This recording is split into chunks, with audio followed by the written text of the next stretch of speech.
Often, you can't change the way of things.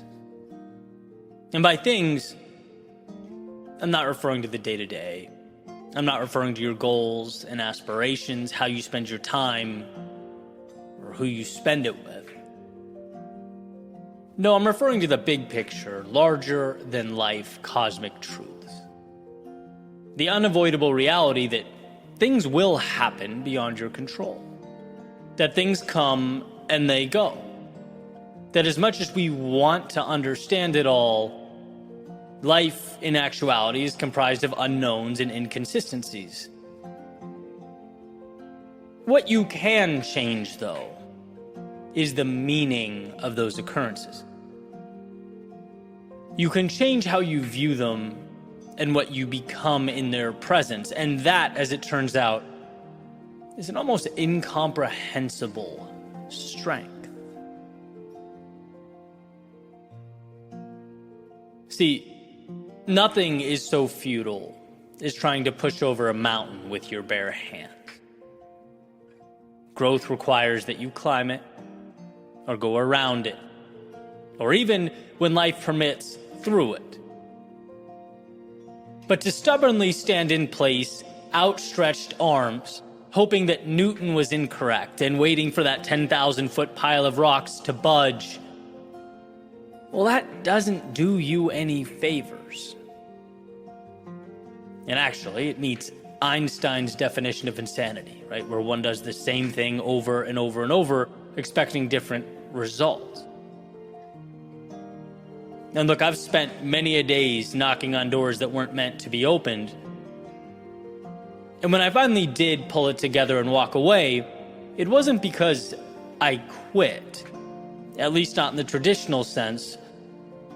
It was the opposite. It was because I found the strength to continue, right? The courage to look around and find a way forward. Not defeat, but a decision to grow wings, to level up.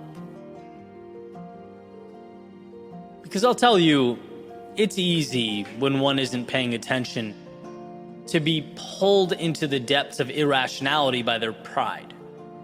A place where many people stay and knock forever, right? Hoping that one day they'll wake up and that door will open or that mountain will move. No, winning requires adjusting. It requires intricate paths and side entrances. It requires innovation. And when life says no, it's not a no to you, it's in reference to the door you are standing in front of. I think maturing is depersonalizing the do not enter signs. They are not about you. They are a call to growth. We often can't change the way of things, but we can change ourselves and the paths we walk, and that means just as much. In fact, one of my favorite ideas is that there is no failure. Failure, in that sense, it gives too much power to externalities. It says, oh, the world said no? Then I guess the journey ends here. It says, oh, this door is locked? Then I guess forget about what would have been had it been open. No, as long as you are moving forward, looking for a way through, you have not failed. Which means failure only occurs when one decides that it does, when one looks around and says, no thanks. There are no more doors here worth knocking on, no more paths worth taking, I'm done, right? That is failure. That is quitting. And the world does not mail you that notice. That doesn't arrive from any externality. That is self-generated. That is a letter from you to you. Because if you're willing, the world will keep conforming. And if you keep seeking that unlocked door, you will ultimately find one. And this is why we have to explore. It's why we need to push against life. Because whether we realize it or not, we dictate more than we could possibly imagine. You know how many of my locked doors brought me somewhere better? You know how many of my valleys of despair were admission tickets to breathtaking views? You are not where you land. You are where you choose to go from that point. Right? You're not what you are given. You are what you do with what you are given. So don't fight the way of things. That mountain will not be moving, right? But the beauty is in the fact that you don't need it to. You can still conquer it. You can still get everything you need by placing not hope in the mountain for a miracle, but trust in yourself to find a way. Locked doors, they only stop those who lack the courage and vision to move on to the next. But that's not you. And therefore, the locks won't keep you out. They'll make you stronger. They'll broaden your horizons. And the mountains won't keep you grounded. They'll prompt you to climb higher and farther than you ever have. We often can't change the way of things. But the way of things can't hold a candle to the strength you possess as you navigate them.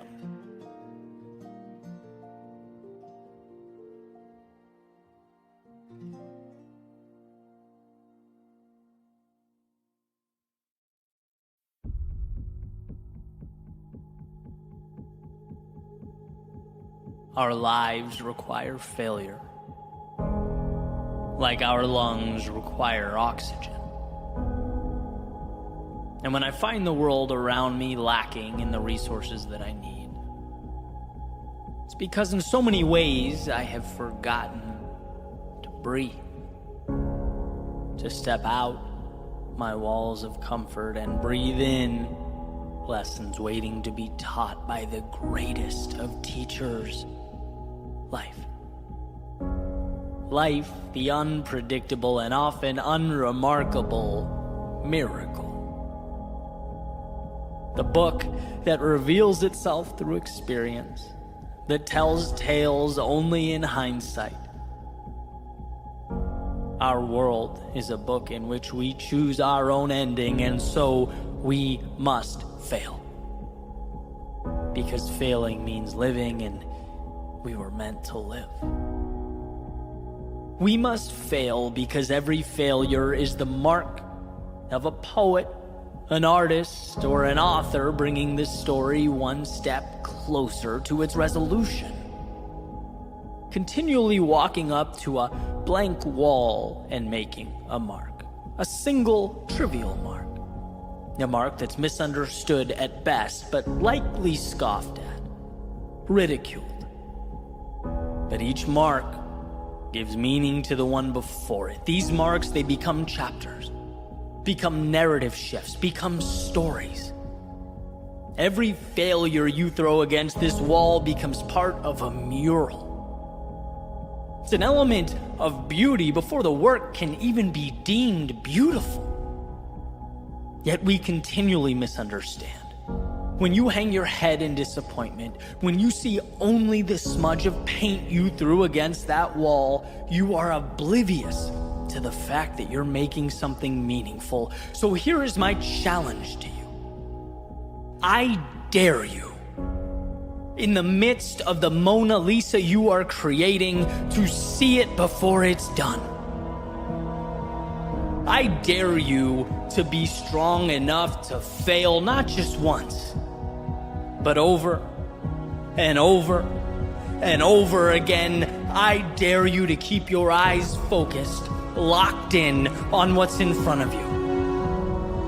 When everyone you know hides their failures, when they scream of every little win for all the world to hear, I dare you to understand what they do not, to cherish your failures, to maintain trust in the unseen, And when all you want is to get there, I dare you to see your greatness before you arrive. I dare you to look in the mirror and see the hero inside you right now. I dare you to do that.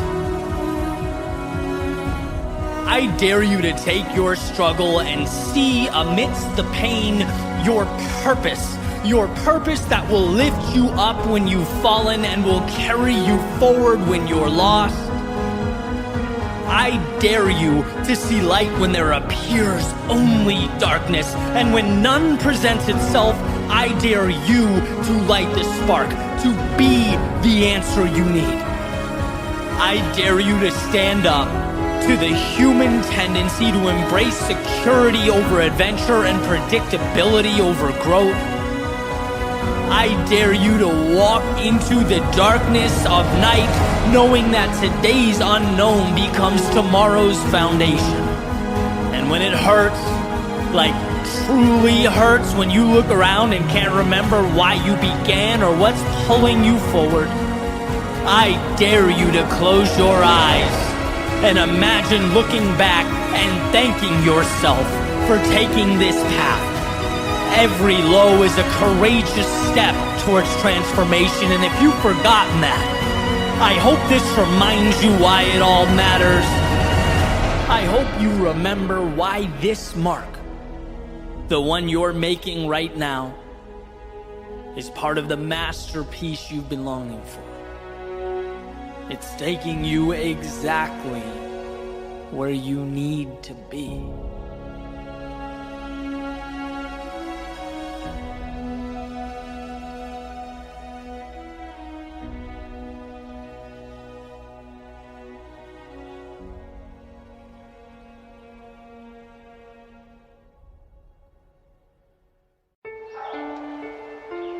Be loved or be hated, but never simply tolerated.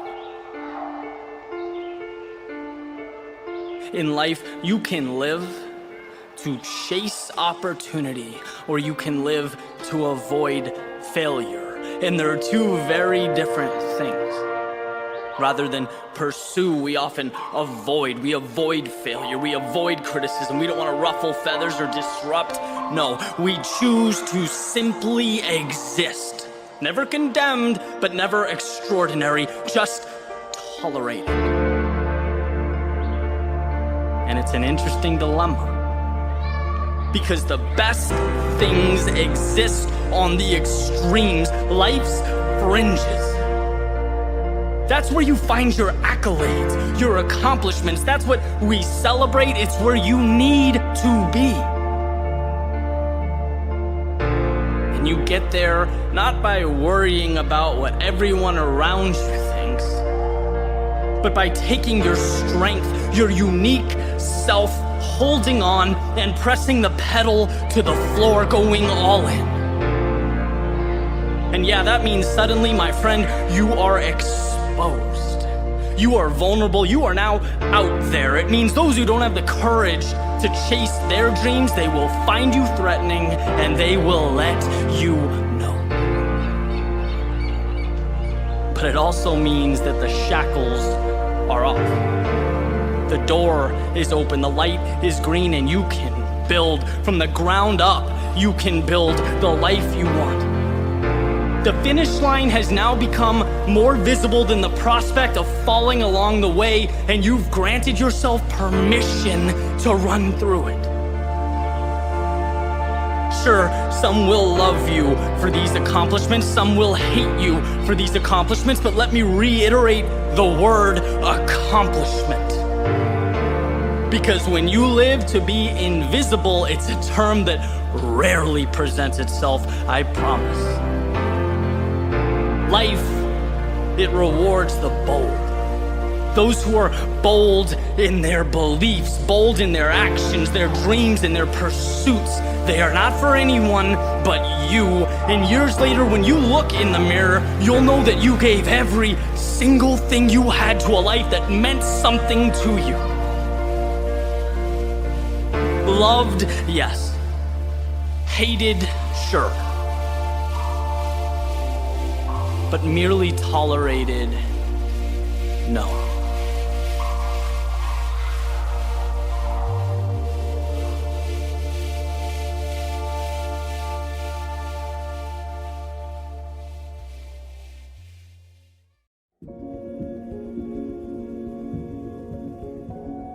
Yesterday I drove out a little bit into North Carolina, parked the car, found a path, and went on a long hike to take in some scenery, think about life holistically, kind of contemplate where I'd go from here and why it matters. Which is always funny to think about, right? The idea of having to carve out time amidst our frantic and often chaotic journey to get somewhere, to, well, define where somewhere is. But I think about that a lot. Our days consist of so much running around that I can easily forget what even my calculated decisions add up to. Why? It's a simple enough question, perhaps one I could ask more. Why? What's with this whole get comfortable with discomfort thing? Why do I place so much emphasis on the quote-unquote path less traveled? Which is a term that, one of my buddies was recently giving me a hard time about using in all my speeches, right? It must mean something to me. It's got me here. But is here better than over there? After all, it's not out of the realm of possibility that I'm the one who's missing the mark. And it's okay to examine that possibility. In fact, that's why I'm here. And I bounced this around in my head as I made my way up the trail and noticed as I looked around, everything just felt perfect. Have you ever had one of those moments where it just seems surreal?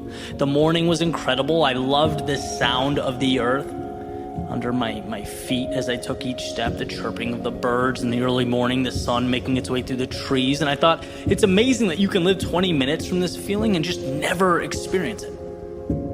I guess proof that a decision to not go, to do nothing, is still very much a decision. And in this case would have been the less desirable one. I'm glad I went. My phone was in my backpack, and for the first time in a while, I didn't even think about it. My mind was stimulated. My senses were taking in something new, something different, something not my studio or laptop or social media analytics pages. In fact, all that stuff felt kind of trivial now that I was removed from it. And I wondered, why don't I do this more? A thought popped into my head earlier that morning. I thought, hey, that's a cool idea. I just had to get through that initial pushback, the hesitancy of, well, what's the point? What's the desired outcome of a hike? Right? After all, this little jaunt's just going to distract you from your work and your progress. But at that moment, I think you have to just shut out reason for a second. You have to remind yourself that there's value, period. Otherwise, we open the door for rationalizing. We talk ourselves out of some of life's beautiful secrets. Sometimes you have to just go. And as I made my way down this trail further and further, I started to feel better. I felt reassured. Like I had something that I otherwise wouldn't have had. Something that's my own. And maybe that is it. Maybe that alone is the reason for everything. To collect those incredible things, large and small, that we might not have had. After all, isn't life just an accumulation of memories, of experiences that are spread out like a choose-your-ending children's book? And with so much control over the outcome, I think that matter deserves my attention. In order to acquire the good stuff, whether it's in a different location or context or time in my life, I still learn again and again that to get that, we have to leave some things behind. And that's the essence of life. You usually get out what you put in. And I think about that a lot. I think about the forks in the road I've come across, those same ones, the life-altering decisions. I guess it's only human. Walking away from that promising career that I'd spent my whole life building towards. Every once in a while, sure, I miss the security. Leaving this city and the people that made my life what it was, it still haunts me from time to time, trading permanence and structure for the freedom to condense my life's work into a laptop and take it anywhere in the world. But empowerment can be lonely, right? And I guess I can't help that in the midst of those situations, the easy decision always feels like the wrong one. I've just been pulled by the upside. I gravitate towards this grandiose version of what life could be on the mark that I hope to make. And to me, the scariest thing has always been not having the courage to see more, to explore. The phrase, what if, has always been my adversary, the monster in the closet, and it's a costly one to slay. Right? But life is both suffering and infinite beauty. And it's like you have to choose where you're going to endure pain and why that matters so that you can climb the mountain that means everything to you, that makes life worth it. In other words, meaningful discomfort now or painful regret later. And I strongly believe that life is about pursuing something meaningful. And even the triviality of a hike wants to remind me of this truth. I could be at home playing guitar, watching Netflix, relaxing. I mean, that would have been easier. But there's only one way to catch that sunrise over the trees. And that way is not Netflix. All those beautiful views, they require an output of energy to reach them. They come with fear of something going wrong and doubt that perhaps the turn you made wasn't the best one, and that's okay. But I believe that happiness, to be truly fulfilled, requires trade-offs. And with each step, it becomes easier and easier to understand. For the gym rat, it's the discipline and the belief, knowing that muscles break down so that they can be built up. For the relationship to flourish, it's overcoming disagreements, accommodating the needs of that person that you love, so that they can be the last thing you see before you fall asleep. For the free spirit, it's walking away from what you know in pursuit of something that excites and invigorates, even if you're not entirely sure what it means. It's about enduring one so that you can collect the other. Now, what you choose to endure and what you choose to collect is up to you, but that's what makes life such a beautiful ride. A roller coaster taking you through lows to reach highs into darkness to see how life-changing the light is when it pushes its way through. Little decisions that become the collage that explodes off the paper when you step back and look. That's what you get back when you make a point to see more. That's why my love affair with the trivial and the mundane lights my path. It's not just a little thing. It's a microcosm of my everything. It's my saying yes to the opportunity that we work so hard to ignore in an effort to avoid inconvenience. But a life worth living is not always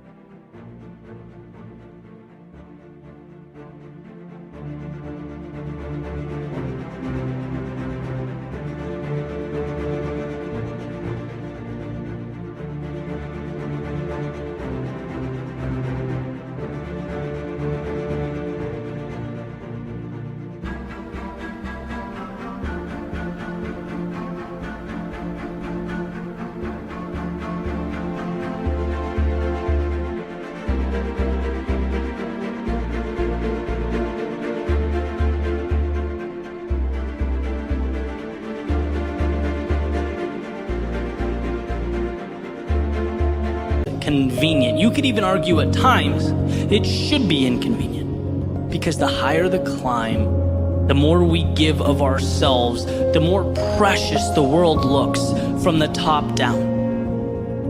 In the challenging times, the things we sacrifice and leave behind, they're not so much a part of the picture as the paint on your palette. That in breaking down, you can now recreate using your own ideals, metrics, and guidelines, a world that you now have the ability to transform. That's why life to me is nothing more than color, decisions nothing more than paint, steps nothing more than brush strokes, and life, well, life is nothing and everything. Which, as the morning breeze reminds me, is a decision that is entirely my own.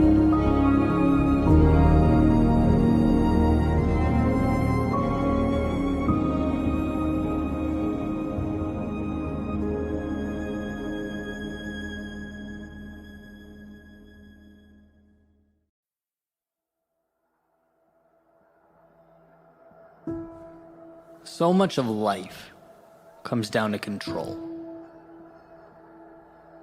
Understanding what we cannot control while simultaneously capitalizing and making the most of the things that we can. A constant awareness that's critical to our evolution. Epictetus wrote, "We must be at once cautious and courageous. Courageous in what does not depend upon choice, and cautious in what does." And this idea has been shared many, many times in many ways over the centuries. Another of which a lot of folks have heard is the serenity prayer, right? God, grant me the serenity to accept the things I cannot change, the courage to change the things I can, and the wisdom to know the difference. But regardless of how it's said and who it's said to, the point is the same. There are things we cannot control that we must find a way to stop exerting ourselves, stop exhausting our energy on. They are, as the saying goes, what they are. These obstacles are immovable. And rather than continue to push and push and push with all our strength and energy, our time is best suited learning to effectively navigate them. And then there exist those things that are in our control. I believe it was The Power of Now by Eckhart Tolle. He said, and I'm paraphrasing, if something cannot be changed, stop thinking about it, right? The future represents anxiety.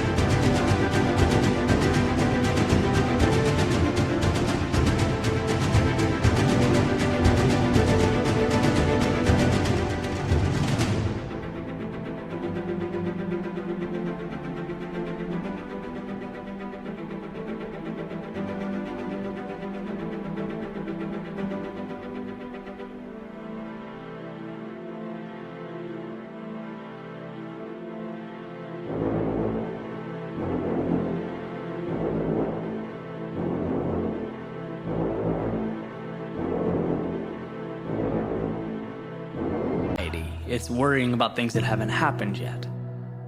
The past is essentially depression. It's worrying about things that already happened. We can't do anything about the past or the future. All we have is now. And if it can be changed, then act now in bringing about a desired result. Take that first step. Create some semblance of momentum, no matter how small. But to worry about what is behind you or in front of you is actually insanity. I remember loving the simplicity and pointedness of that message. Accept it, eliminate it, or adjust yourself to it. Sometimes it helps when I think about things in metaphors, and I tend to do it often. This morning I was drinking coconut water, right, of all things, and I was thinking, man, it'd be nice, you know those little pieces of coconut that float around in there? I was like, it'd be great if they were not in there, right? So I had this idea, just grab a strainer, pour it through the strainer into the glass. I'm leaning over the counter, watching the pieces of coconut collect in the strainer, and I'm just thinking, sort of zoning out. Like, imagine if those were my problems, just being separated out of my life just like that, how nice it would be. Captured in a little net, and then, discarded, thrown away. But it didn't take me long to realize a couple things. One, such an idea would never happen. Life will always have some obstacle to place before.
For us, that's what life does. After all, the word is predicated upon the avoidance of death. It's a struggle and a necessary one. Which leads me to the realization number 2. We want hardship, purpose and meaning. They're derived from our willingness to overcome adversity and transform because of it. A life without struggle is a car without wheels. And sure, you might avoid the fender benders, but you're not leaving the garage. Right? So that's a thumbs down. So I thought, okay, well, what if I slightly adjust that thinking? What if it's a subset of problems that I can remove? That's when it kind of hit me, the opportunity at hand, right? Not the so-called problems, but my thoughts about them. That are the real difference maker here. The negative storytelling that can be removed, pushed through the strainer. Again, not novel or groundbreaking. Like I said a few minutes ago, this idea has been around for thousands of years, but sometimes things land perfectly. Right moment, right time. And I knew what I needed to do was remove the worries and concerns pertaining to the events that I could not change. Yet I exhaust my energy dancing around and around with my thoughts about them. You cannot change the future. You can change right now, which ultimately becomes the future. And there's a difference. I had to, pull that back in. See, I think most of our problems are derived from anger or emotional attachment to the immovable, the unchangeable. One of my favorite sayings is, you can't change the direction of the wind, but you can always adjust your sails. And see, when you remove the self-tormenting you have going on about your past, things you wish you did or didn't do, when you remove the concern that the future won't be exactly what you want it to be, which tends to be where I lean of the two, you're left with one thing: the present, right? Clarity. You have officially empowered yourself because the things you allocate your energy to can be changed, can be made better or adjusted. And that's really what it's all about. You can't change the fact that someone you loved or cared about let you down. But when you dwell on it, you're now giving up the present as well. You're preventing yourself from doing what is required of you now to make your life better. You can't control the fact that your company's reducing its size and your department is being eliminated. Can't control the fact that 8% get accepted to whatever you're applying to. Can't control the fact that you will be criticized for doing the unpopular thing, the thing that you believe to be right. And I say these things not to be a downer. I actually don't think there's anything sad about this. To the contrary. Right now that you've accepted these truths, accepted this as reality, now you can move toward what's best for you. No more dwelling on the unchangeable. No more fighting unwinnable wars. No, it's time to go put yourself in position to conquer whatever mountain is next. By straining out the things that cannot be changed, you are left only with what can. You can't change your company's personnel reduction, but you can find something else, something better out there. You can set the stage for a new journey. You can't increase the acceptance rate, but you can increase your value. Go above and beyond. Put yourself in position to succeed. And if you don't, they're lost. Continue learning, continue growing, continue moving forward. You can't stop the world's criticism, but you can learn to toughen up emotionally, learn to trust your intuition and decision making. Surround yourself with people you trust who lift you up. See, when you stop wasting time and energy on the wrong things, you get the right things. Like Greg McKeown says in Essentialism, it's not what we can acquire, but often what we cut away. Removing the things that weigh us down, that we're dragging along with us everywhere we go. They don't need to be there. I say to myself often that I have everything I need. It's there. Some of it's materialized. Some of it exists as a seed that I need to identify and water and nurture, but it's all right here. Which means the problem will never be that I'm incapable. It will never be that I'm not good enough. No, when I'm in the wrong, it's because I've forgotten to see it. I've either become consumed with the wrong things or lost faith in myself to do the right things. And knowing this has been a gift. It's been tremendous. It's helped me even during the darkest moments to reacquire what matters most. Sometimes it takes hours, sometimes days, even weeks or longer, but I get there. Eventually I arrive, and so can you. You have the ability to parse out why you feel the way you do, to categorize the thoughts in your head.